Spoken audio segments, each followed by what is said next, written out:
السلام علیکم ورحمۃ اللہ وبرکاتہ۔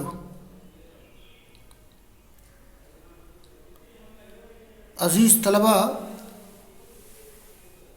جامع صحیح بخاری کتاب المغازی میں آج باب نمبر 57 کا درس ہوگا، بلکہ چھوٹے چھوٹے ابواب ہیں، آج کئی ابواب کا درس ہوگا۔ یہ باب نمبر 57 ہے، باب السریۃ، باب السریہ التی قبل نجد، یعنی اس سریہ کا بیان جس کو بھیجا گیا تھا نجد کی طرف، اس کو سریہ نجد کہتے ہیں۔ یہ یہاں ایک بات پہلے میں طلبہ کو بتا دوں کہ یہ سریہ کسے کہتے ہیں؟ السریہ ہی التی تخرج باللیل وہی من 100 إلى 500 ومفترق من السریہ یسمى بعثا، یعنی سریہ اس قافلے کو کہتے ہیں جو رات میں نکلے، جس کی تعداد 100 سے لے کر 500 تک ہو، یعنی جس کے شرکا کی تعداد، اور سریہ سے الگ جو ٹکڑا کہیں جائے اس کو باس کہتے ہیں۔ ایک بات تو یہ، ایک دوسری بات طلبہ یہ جان لیں کہ الفرق بین الغزوہ والسریہ عند اصحاب السیر دون المحدثین، یعنی سیرت نگاروں نے غزوہ میں اور سریہ میں فرق کیا ہے۔ جو مشہور فرق ہے کہ غزوہ وہ جنگی مہم ہے جس میں رسول اللہ صلی اللہ علیہ وسلم نے شرکت کی ہو، اور سریہ اس فوجی مہم کو کہتے ہیں جس میں رسول اللہ صلی اللہ علیہ وسلم نے شرکت نہ کی ہو بلکہ آپ نے کچھ لوگوں کو بھیجا ہو۔ تو یہ فرق غزوہ سریہ کے درمیان، یہ فرق سیرت نگاروں کے نزدیک ہے، یعنی یہ الفرق بین الغزوہ والسریہ حسب اسلوب اصحاب السیر، لیکن محدثین غزوہ اور سریہ میں فرق نہیں کرتے ہیں۔ اسی لیے تمام محدثین نے کتاب المغازی میں سرایہ کو بھی شامل کیا ہے، اس لیے کہ لغت میں غزوہ کا معنی حملہ کرنے کے ہوتے ہیں۔ غزا یغزو غزوان حملہ کرنا، تو یہ چاہے کسی حملہ میں یا کسی فوجی مہم میں رسول اللہ صلی اللہ علیہ وسلم شریک ہو یا نہ شریک ہو تو اس کو غزوہ بھی کہیں گے، سریہ بھی کہیں گے۔ یہ محدثین کا اسلوب ہے، لیکن اصحاب سیر نے غزوہ میں سریہ میں فرق کیا ہے۔ تو یہاں سے امام بخاری رحمہ اللہ بعض سرایہ کا ذکر کر رہے ہیں۔ یہاں میں تھوڑی سی بات بتا دوں، یہ جب رسول اللہ صلی اللہ علیہ وسلم غزوہ حنین، غزوہ اوطاس اور غزوہ طائف سے فارغ ہوئے اور مقامی جعرانہ میں اموال غنیمت تقسیم کیے گئے، اس طویل سفر سے رسول اللہ صلی اللہ علیہ وسلم 24 ذوالقعدہ سنہ 8 ہجری کو مدینہ واپس ہوئی، اور 1 ماہ سے زیادہ مدینہ میں قیام کیا، یہاں تک کہ سن 9 ہجری کا ہلال محرم طلوع ہوا۔ اس کے بعد آپ نے 2 کام کیے، یعنی غزوہ حنین، غزوہ اوطاس، غزوہ طائف سے فارغ ہونے کے بعد اور مقامی جعرانہ میں اموال غنیمت کی تقسیم کے بعد جب رسول اللہ صلی اللہ علیہ وسلم 24 ذوالقعدہ سنہ 8 ہجری کو مدینہ واپس ہوئے تو آپ نے 1 ماہ قیام کیا، ذوالقعدہ، ذوالحجہ، یہاں تک کہ سن 9 ہجری کا کہ پہلے ماہ محرم کا ہلال طلوع ہوا، تو اس کے بعد آپ نے 2 کام کیے۔ یعنی سن 8 ہجری کے اواخر اور سن 9 ہجری میں، اور اس کے بعد آپ نے 2 کام کیے۔ نمبر 1، عرب کے وہ قبائل جن پر فتح حاصل ہوئی تھی، یعنی عرب کی جن قبائل کو آپ نے فتح کیا تھا، آپ نے ان کے پاس صدقات وصول کرنے کے لیے عمال روانہ فرمایا، جس کی تفصیل کتب سیرت میں موجود ہے۔ یہ کام آپ نے کیا کہ عرب کے جو قبائل، جن قبائل پر اللہ تعالیٰ نے آپ کو فتح عطا فرمائی تھی، تو آپ نے ان کے پاس صدقات وصول کرنے کے لیے اپنے نمائندوں کو بھیجا تھا۔ دوسرا کام آپ نے یہ کیا کہ بعض وہ قبائل جن سے اسلام اور مسلمانوں کو خطرات لاحق تھے، یا جو لوگ ماحول میں فتنہ و فساد برپا کرتے تھے، آپ نے ان کی طرف متعدد سرایا بھیجے۔ امام بخاری نے ان بعض سرایا کا ذکر کیا ہے جو سن 8 یا 9 ہجری میں یا اس کے بعد پیش آئے، تو یہاں انہی سرایا کا تذکرہ ہو رہا ہے۔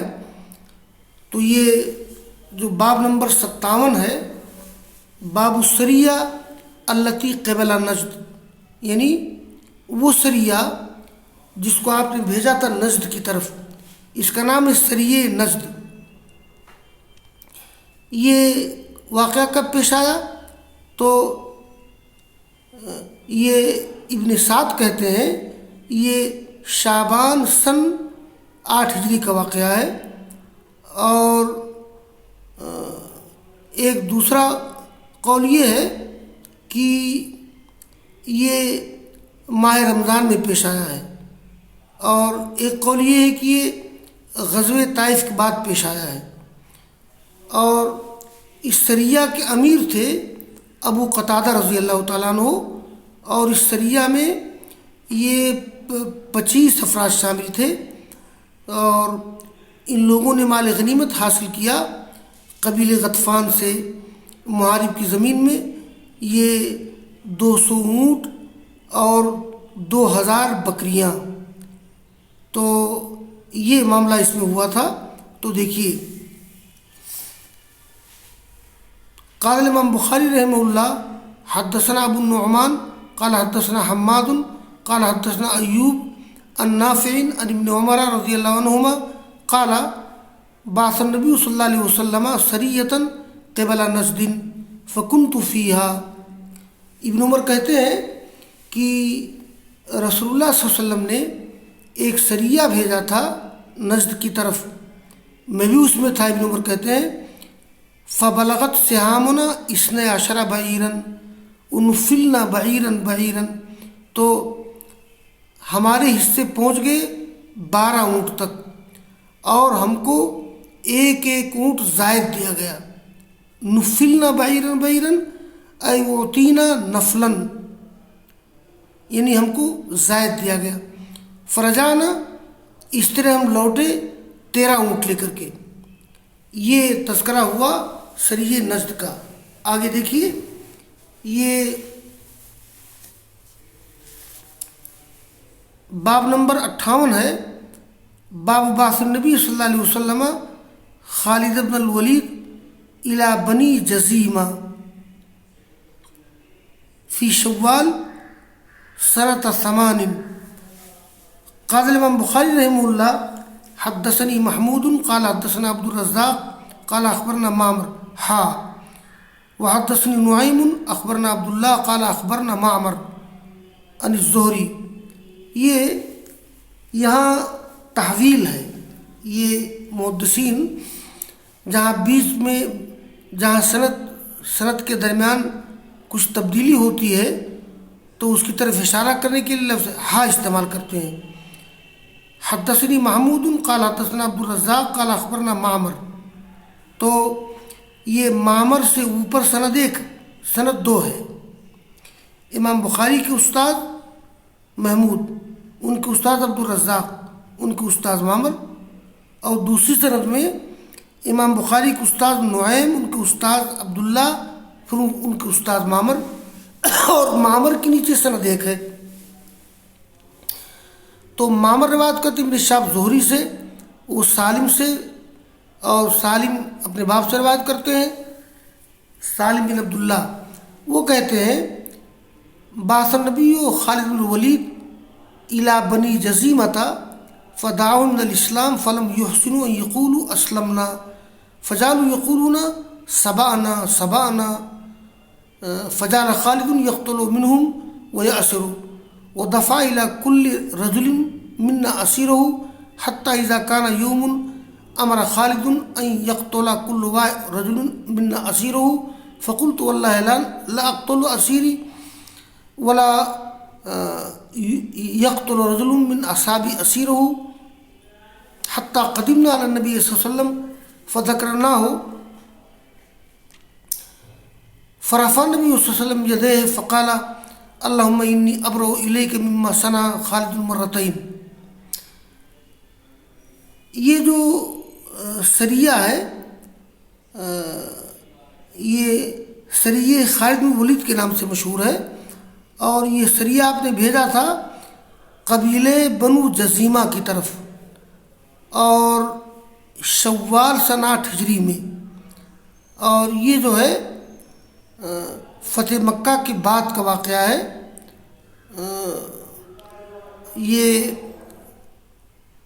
یہ جو بنو جزیمہ ہے، بنو جزیمہ بن عامر، تو یہ ابن سعد کہتے ہیں کہ رسول اللہ صلی اللہ علیہ وسلم نے ان کی طرف بھیجا تھا خالد بن ولید کو، اور اس میں 350 افراد شریک تھے،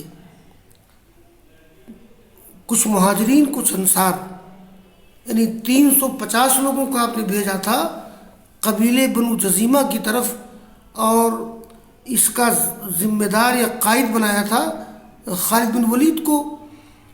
اور یہ آپ کے بھیجنے کا مقصد تھا ان لوگوں کو اسلام کی دعوت دینا، قتال کرنے کے لیے نہیں۔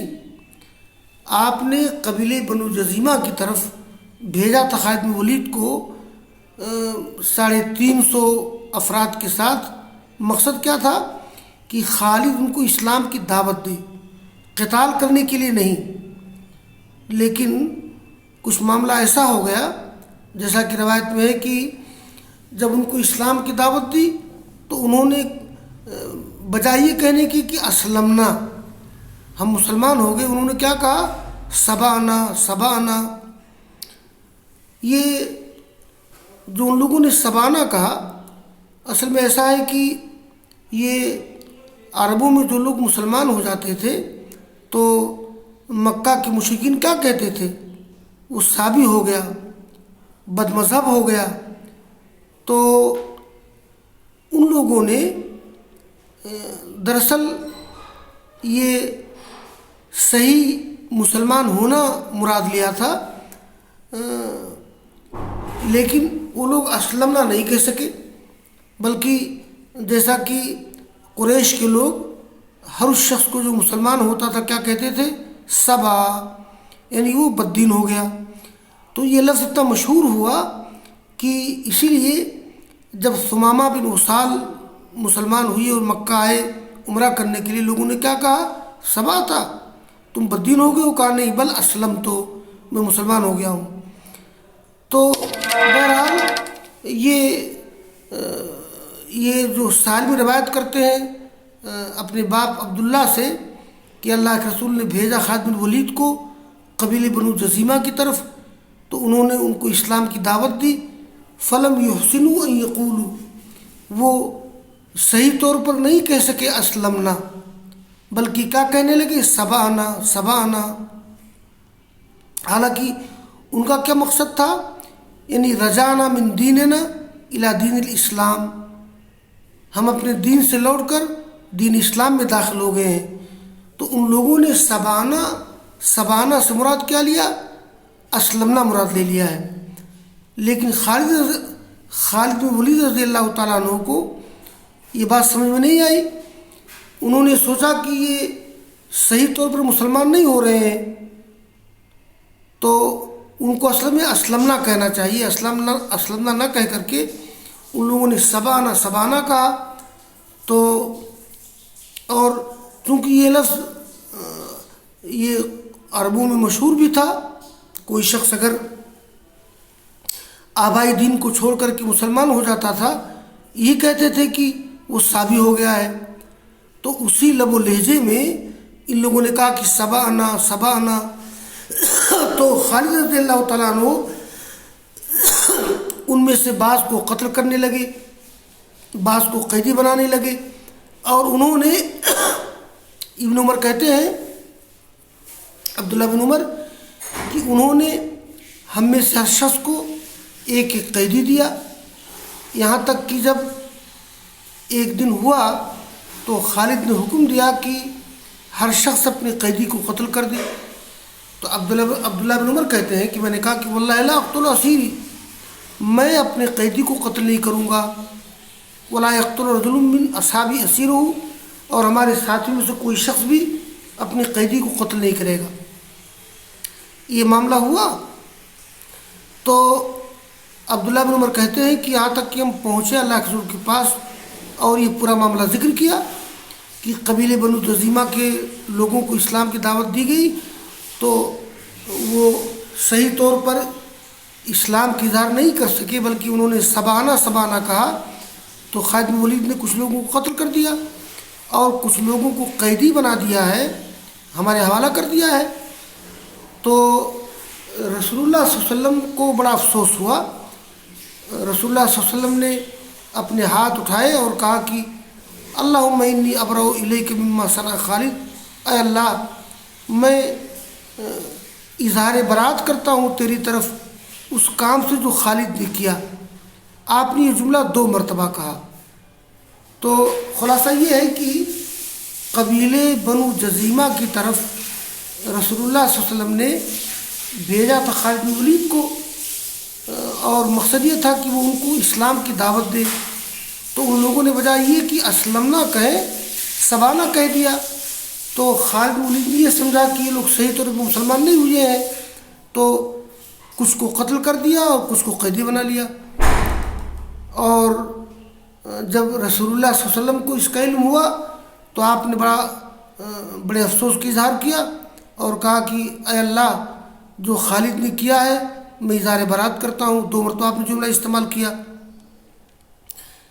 یہ خالد بن ولید رضی اللہ تعالیٰ عنہ نے ان لوگوں کو اس لیے قتل کر دیا تھا، وہ سمجھتے تھے کہ یہ مسلمان نہیں ہوئے ہیں، گویا یہ غلطی میں ان کو قتل کر دیا تھا، اس لیے آپ نے ان سے قصاص نہیں لیا، اور یہ آغاز اسلام کا معاملہ تھا۔ بہرحال یہ ہے سریہ خالد بن ولید رضی اللہ تعالیٰ عنہ جس کا ذکر ہوا۔ اور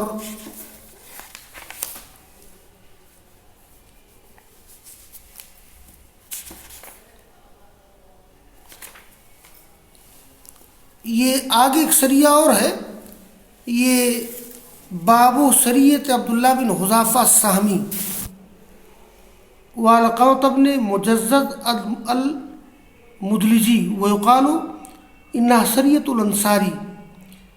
یہ سریہ عبداللہ بن حذافہ السہمی ہے، یہ ربیع الاول سن ہجری میں پیش آیا ہے۔ اصل میں رسول اللہ صلی اللہ علیہ وسلم نے یہ اس سریہ کو بھیجا تھا آپ نے، اور ان کو امیر بنایا تھا عبداللہ بن حذافہ السہمی کو، یہ اصحاب بدر میں سے ہیں۔ اور ابن سعد نے واقعہ ذکر کیا ہے، اس کا سبب یہ ہوا کہ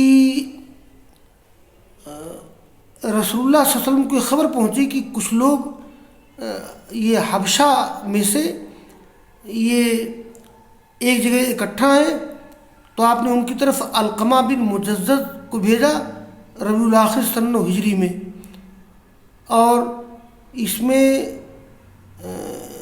یہ 300 مجاہدین کی تعداد تھی، یعنی 300 افراد تھے۔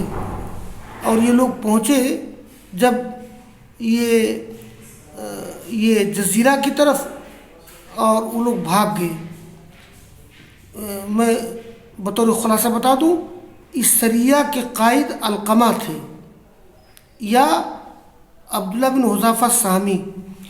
اس میں 300 آدمی شریک تھے اس سریہ میں۔ یہ ان لوگوں کو یہ جدہ کے ساحل پر بھیجا گیا تھا، جہاں کچھ حبشی اکٹھا تھے جو اہل مکہ کے خلاف ڈاکہ زنی کرتے تھے۔ سریہ نے ان کی طرف پیش قدمی کی مگر حبشی بھاگ گئے، جنگ نہیں ہوئی۔ تو یہ ہے سریہ عبداللہ بن حذافہ سہمی۔ دیکھیے میں اس کا ترجمہ کر دیتا ہوں۔ قال الامام بخاری رحمہ اللہ حدثنا مسدد قال حدثنا عبد الواحد قال حدثنا الاعمش قال حدثني سعد بن عبیدہ عن ابی عبد الرحمن عن علی رضی اللہ عنہ قال بعث النبی صلی اللہ علیہ وسلم سریة فاستعمل رجل من الانصار۔ اصل میں اس کو سریۃ الانصاری بھی کہتے ہیں۔